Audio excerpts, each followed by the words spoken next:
Olá, amigos do Notícias Agrícolas. Estamos começando mais um boletim de mercado olhando para a movimentação dos preços lá em Chicago. A soja hoje teve um encerramento negativo nos primeiros vencimentos. No entanto, de uma forma geral, o fechamento foi misto. Quando a gente olha mais para frente, a gente vê que existe aí uma perspectiva de alta para a soja norte-americana. Mas a gente quer entender essa movimentação porque mesmo ao longo da sessão de hoje, as cotações que vinham bastante pressionadas acabaram diminuindo essas perdas e acabaram encerrando aí com algo em torno de 4, 5 pontos nos primeiros vencimentos, negativos. Mas ainda assim teve ao longo do dia números piores que esses e, portanto, a gente quer entender a dinâmica do mercado nesse momento e o que está sendo visto pelo mercado. Mário Mariano vai nos ajudar nesse entendimento. Seja bem-vindo, meu amigo. Obrigado pela participação. O Mário é diretor comercial da AgroSoia, Novo Rumo Commodities, está falando com a gente direto de São Paulo. Meu caro, então vamos lá. O que aconteceu em Chicago hoje com os preços, essa movimentação, né? Ela, num primeiro momento, começou muito negativa, mas foi diminuindo essa pressão negativa ao longo da sessão. Qual que é o seu entendimento, Mário? O que aconteceu hoje? Boa tarde, Alexander. Boa tarde a todos os nossos amigos no campo, em busca de novas notícias para ter um entendimento sobre o seu questionamento.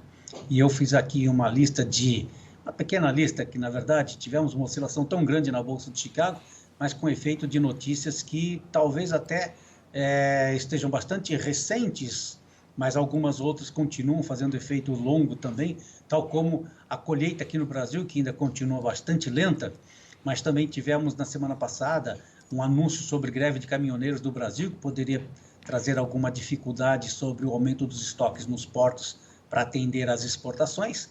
E a recorrente notícia sobre as chuvas na América do Sul, que melhorou a condição de safra, principalmente de brasileiros e argentinos, aumentando a sua produção. Não muito distante da América do Sul, mas pensando ainda em América do Norte, os Estados Unidos anuncia, ou pelo menos o mercado prevê, o anúncio vai sair daqui a pouco, mas o mercado já se antecipou há alguns dias, dizendo que o esmagamento por lá deverá manter-se ao redor de 5.200.000 toneladas, não muito diferente do mês de novembro, em torno de 5.270. Então, a demanda interna americana continua aquecida, sobretudo pelo mercado de bioenergia. A finalização sobre o movimento forte de altas e baixas nesses últimos dias contempla também a condição de chegada do produto brasileiro ou não durante o mês de fevereiro, quando os registros somam 8,5 milhões de toneladas. Onde eu quero chegar? É que se tiver dificuldade de colheita do produto brasileiro, e nós vamos falar dos números da colheita brevemente, é provável que quem está na Bolsa tem a leitura de que essa demanda continuará nos Estados Unidos por dificuldade de colocação do produto brasileiro devido a uma colheita lenta por conta das chuvas das últimas 2 semanas, Alexander. Muito bem. Bom, vamos então por etapas, Mário. Quando a gente trata dessa colheita lenta no Brasil, tem a ver também com o clima na América do Sul, enfim, as coisas a gente pode analisar de que forma, né? A colheita lenta no Brasil, ela traz um impacto positivo para os preços em Chicago, como você bem acabou de argumentar, porque indica uma possível continuidade de demanda nos Estados Unidos. Mas isso não tem data para acabar, Mário? Daqui para frente a gente não vai ver essa colheita se desenvolvendo mais rápido? Essa determinação de uma janela de plantio e, por consequência, da colheita, já antecipou algumas apostas na Bolsa de Chicago. E ela teve o efeito nos últimos dias, tanto que vimos os maiores preços de $13,90 com vencimento no mês de novembro, e o menor preço de $13,30 aproximadamente, é o preço por bushel na Bolsa de Chicago, nos últimos 5 pregões. O que eu quero dizer com essa volatilidade? É que em algum momento comentou-se que o Brasil ainda teria problemas de colocar algum volume dentro do mês de janeiro, precificaram para cima.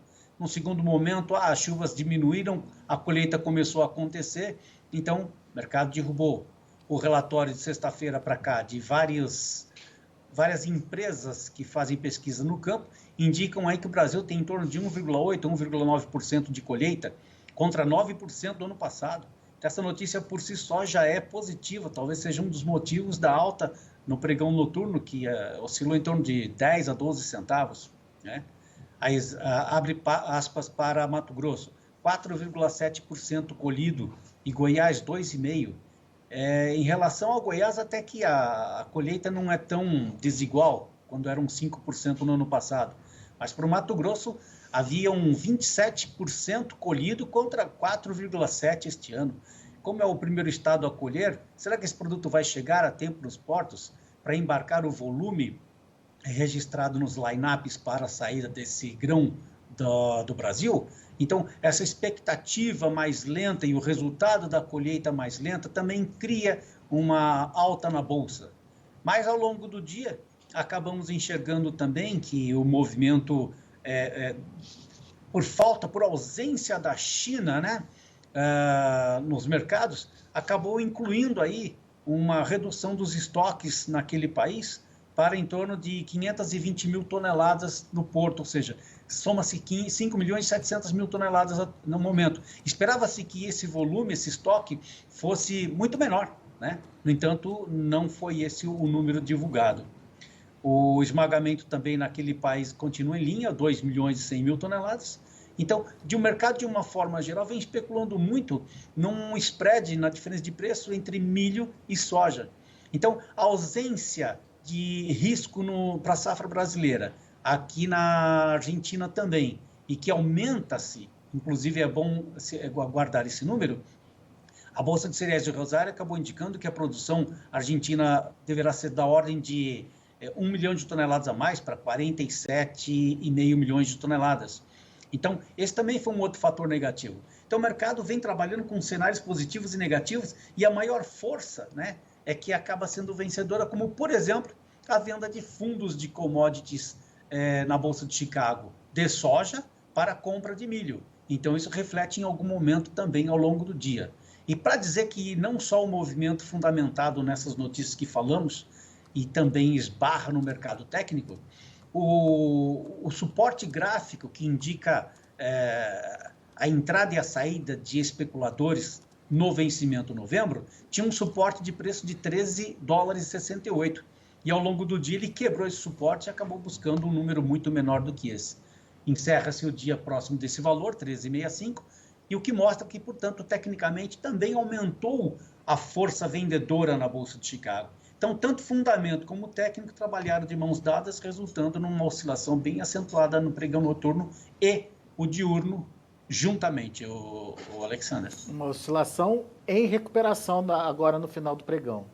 Bem pontuado, uma recuperação depois de termos visto aí 18, 17 pontos de baixa e encerra o dia com 5 negativos. Então, é um mercado em ascensão, embora tivesse registrado vermelho no final da sessão. E aonde que a greve dos caminhoneiros entra nessa polêmica aí, Mário? Naquele volume de soja necessário à chegada nos portos de Paranaguá e Santos.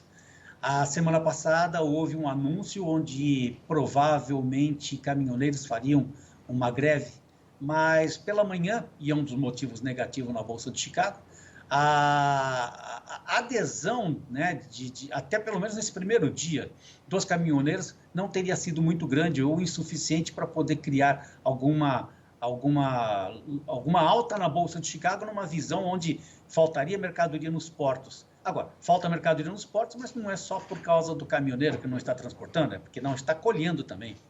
Então, existem os dois lados da notícia, né? O caminhoneiro não estaria transportando a mercadoria, não chegaria a tempo na Bolsa, isso seria positivo em Chicago, aliás, corrigindo, não chegaria no porto adequadamente no período já registrado para a saída do grão do Brasil, mas, por outro lado, também não entrou esse grão, né, nos caminhões e nem tampouco nos portos por falta de colheita. Como bem citamos, 1,8% a 1,9% colhido no Brasil e apenas 4,7% no Mato Grosso, Alexandre. Outro fator que você colocou para discussão aqui, que eu queria aprofundar, é essa questão da venda de soja e compra de milho. Isso surgiu a partir de que aspectos e isso quer dizer o que na prática, Mário? demanda, apenas uma demanda aquecidíssima nos Estados Unidos, onde semana passada 5.820.000 toneladas foram negociadas para a China. É um recorde de volume e a demanda por esse produto deve intensificar-se ainda mais. Semana passada, indicado pelo mercado, que a China poderá voltar a comprar uma somatória de 22 milhões de toneladas de milho nos Estados Unidos. É um número recorde. O preço atualmente, inclusive na Bolsa, representa o maior em 7 anos. Então, eu tenho um entendimento, e aí fica a minha leitura, não necessariamente a de todos, que devido à demanda para o milho e à ausência de demanda por soja do chinês na semana passada, o mercado começou a precificar vendas da soja e compras para milho, o que obviamente faz com um desequilíbrio onde o produtor americano, começa a repensar como será a sua vida no próximo plantio, se será maior para milho devido ao aumento de preços ou se manterá para a soja. Então, daqui para frente, nós vamos começar a conviver com esse cenário, onde o milho poderá tomar a iniciativa de tendências, né? Protagonizando provavelmente a expectativa do produtor americano de nova ou de um maior plantio, ou se a soja, devido a uma retomada de demanda por parte dos chineses, voltando aos Estados Unidos, talvez por ausência de vendedor em outros mercados,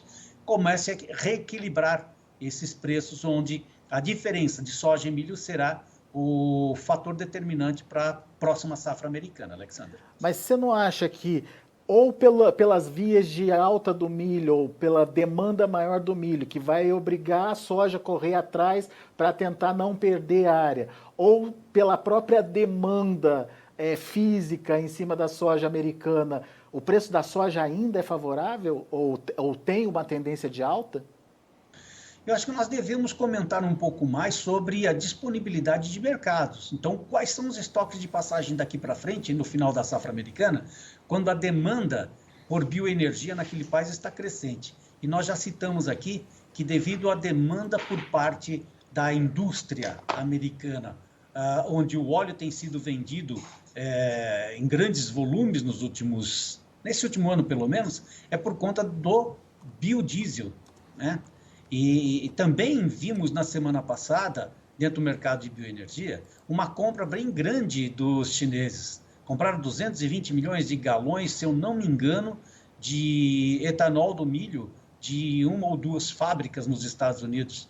Então, essa demanda acaba criando novamente um cenário onde biodiesel, bioenergia, continua sendo um mercado de demanda nos Estados Unidos, diminuindo provavelmente os estoques de passagem, outrora já citado através do relatório USDA, ou até mesmo de particulares, como sendo um pouco maior. Então, o mercado acaba trabalhando dentro de uma especulação se haverá continuidade ou não de demanda desses mercados.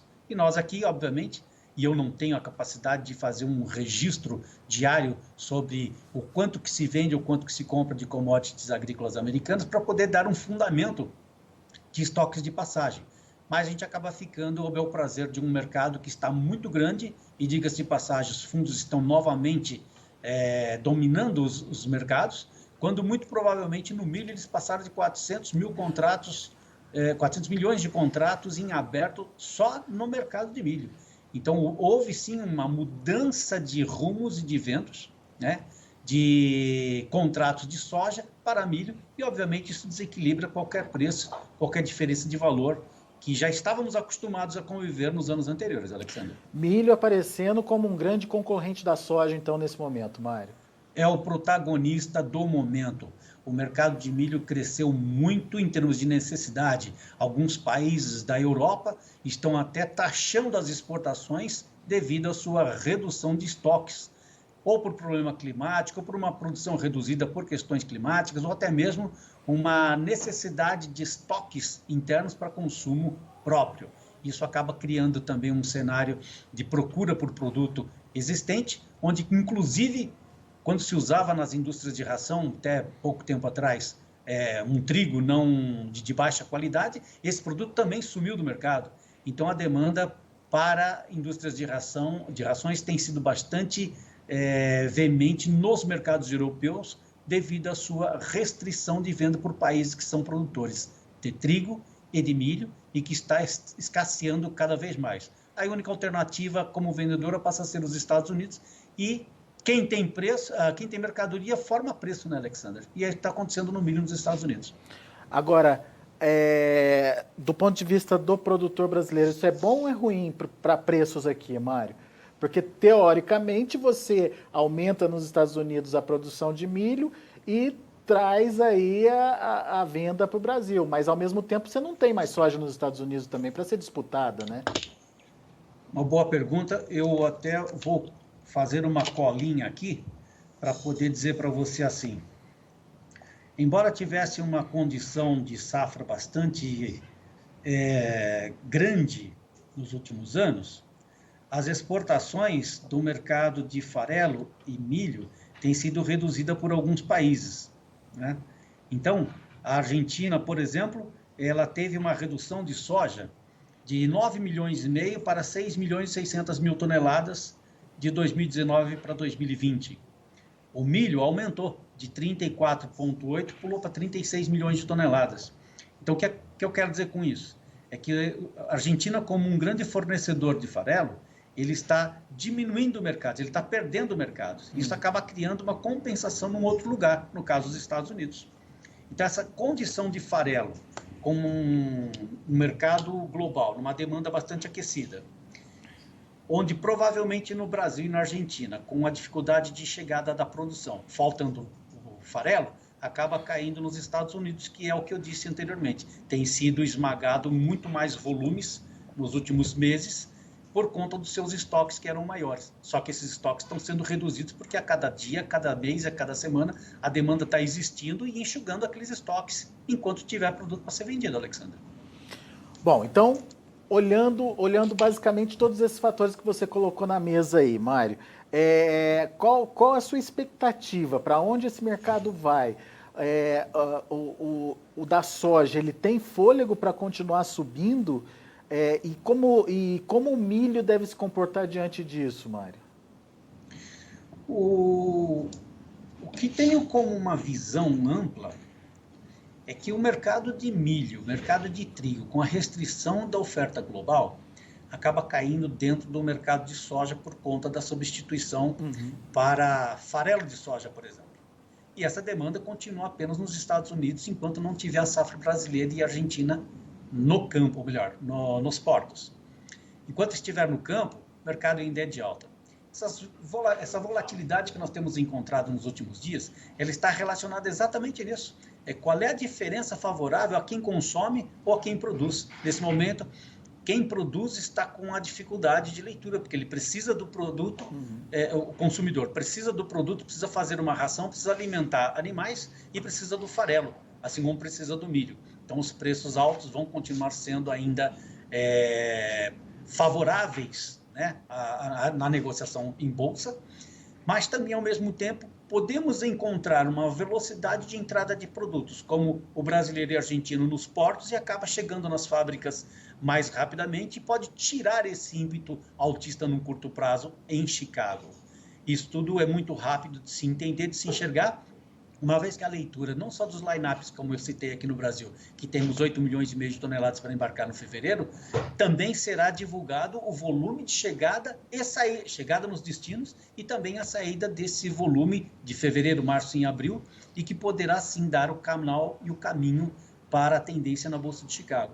Mas fica claro uma coisa, o farelo de soja continua sendo fortemente demandado, o Brasil hoje tem 50% do mercado global, os americanos ganharam 5%, atualmente em torno de 25%, e quem perdeu o maior volume de vendas de farelo foram os argentinos.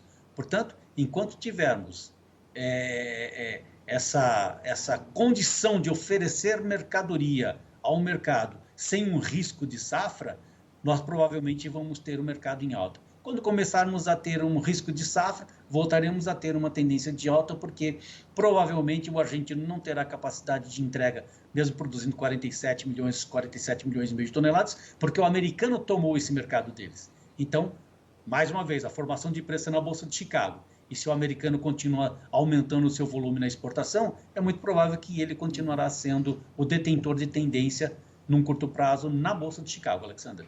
Muito bom. Muito boa análise, Mário Mariano, meu caro, muito obrigado por enquanto pela sua participação. A gente agradece a sua disponibilidade de estar contando um pouquinho, dividindo um pouquinho da sua experiência com a gente e já aproveito para te convidar para uma próxima para a gente ir atualizando essas informações. Afinal de contas, algumas respostas vão começar a aparecer ao longo dos próximos dias, como por exemplo o volume da safra brasileira e a disposição do produtor de estar negociando essa safra também, né, Mário?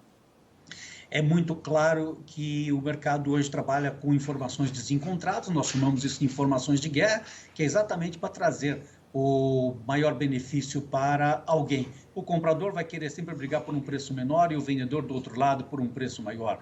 Quem tiver melhor condição de expor a sua notícia para tirar benefício, acabará tirando uma boa conclusão. Nesse momento, as notícias fundamentadas e técnicas é a que eu tenho conhecimento. Não estou fazendo nenhum tipo de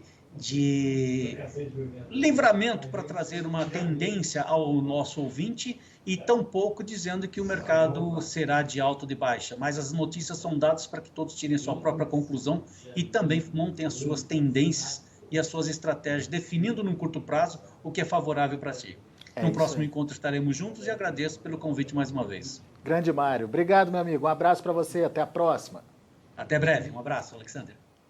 Tá aí, Mário Mariano deixando bem claro, portanto, que existem fundamentos, tanto do lado positivo quanto do lado negativo, mas que o gerenciamento desses fundamentos, a decisão final é sua. Você que tem que dizer se está na hora ou não aí de participar, de vender, enfim, de traçar a sua estratégia. O nosso objetivo aqui é sempre esclarecer para vocês que fundamentos são esses e como eles podem pesar aí na formação de preços.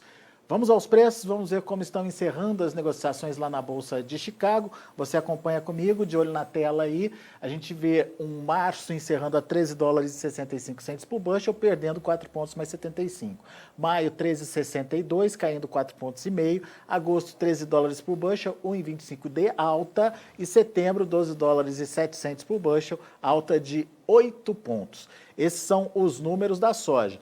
O milho positivo hoje, subindo 2,25 no março, fechando a 5 dólares e 49 centos por bushel, preços relativamente bem altos aí para o mercado do milho. Maio, 5 dólares e 48 centos por bushel, 1 ponto de alta. Julho, sobe 0,25 a 5 dólares e 36 centos por bushel. E o setembro, ainda na casa dos 4 dólares, 4,71, alta de 1,5 ponto. E para finalizar, o mercado do trigo.